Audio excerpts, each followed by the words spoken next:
রাশিয়ার তেল রপ্তানিতে লাগাম টেনে ধরতে যে অভিযান শুরু করেছিলেন মার্কিন প্রেসিডেন্ট ডোনাল্ড ট্রাম্প তা এখন অনেকটাই সফল হতে শুরু করেছে। রাশিয়া থেকে অপরিশোধিত তেল কেনা ধীরে ধীরে কমিয়ে দিচ্ছে ভারত। অন্যদিকে পশ্চিমা নিষেধাজ্ঞার শিকলে জড়িয়ে পড়ছে দেশটির তেল সংস্থাগুলো। তেল বাণিজ্যে কি তাহলে ট্রাম্পের দেয়া চাপ এবার সাফল্যের মুখ দেখতে চলেছে? এই নিয়ে বিস্তারিত জানাচ্ছেন সাদিয়া সিদ্দিকা। রাশিয়ার আগ্রাসন ঠেকাতে পশ্চিমা দেশগুলো বছরের পর বছর ধরে নানা রকম কূটনৈতিক ও অর্থনৈতিক কৌশল গ্রহণ করেছে, কিন্তু যুদ্ধ থামানোর কোনো প্রচেষ্টাই সফল হয়নি। তবে এবার যেন জোরালো পদক্ষেপ নিল যুক্তরাষ্ট্র।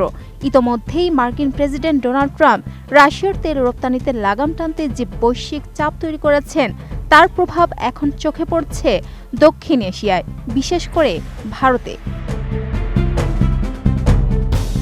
রাশিয়া থেকে ভারতের অপরিশোধিত তেল কেনা দ্রুত কমছে, আর পশ্চিমা নিষেধাজ্ঞার শিকার হচ্ছে ভারতীয় তেল কোম্পানিগুলো। সর্বশেষ যুক্তরাজ্য নিষেধাজ্ঞা জারি করেছে ভারতীয় সংস্থা নায়ারা এনার্জি লিমিটেডের উপর, যার 49.13% শেয়ারের মালিক রাশিয়ার রাষ্ট্রায়ত্ত তেল জায়ান্ট রসনেফট। এই সিদ্ধান্ত এসেছে যুক্তরাজ্যের প্রধানমন্ত্রী কিয়ার স্টারমারের ভারত সফরের পরপরই, যা আন্তর্জাতিক মহলে কূটনৈতিক বার্তা হিসেবে দেখা হচ্ছে।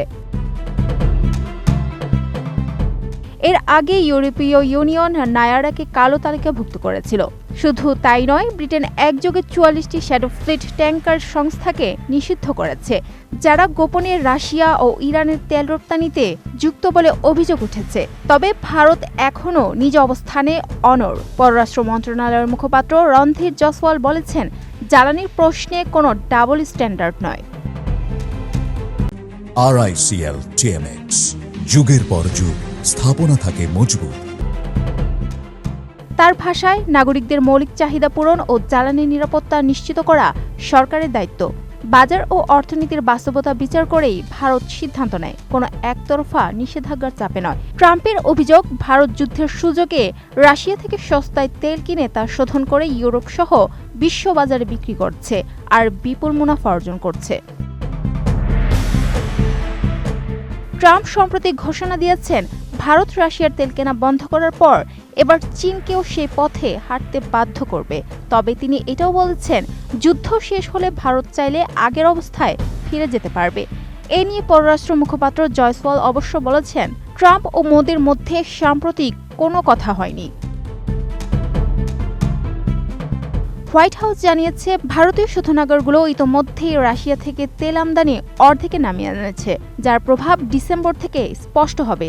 2022 থেকে 2025 সালের জুন পর্যন্ত রাশিয়া থেকে ভারতের তেল আমদানি 4% থেকে বেড়ে হয়েছিল 34%, যার ফলে রাষ্ট্রায়ত্ত সংস্থাগুলোর সাশ্রয় হয়েছিল প্রায় $12.6 বিলিয়ন।